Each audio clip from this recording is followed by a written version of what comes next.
Hello, welcome back guy. Today, I will show you about how to change video back in CapCut app. So, let's following step by step and watch this video until at the end. Let's start it. First, import your video background to CapCut app. Click on the overlay.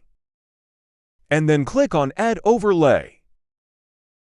Add your main video that you want to make it.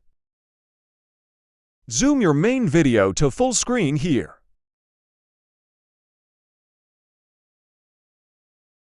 Click on Cutout. And click on Remove Background. Wait until the background remove. At the end we see the result together. It's so easy. And take time a few seconds and you can export this video on your device now.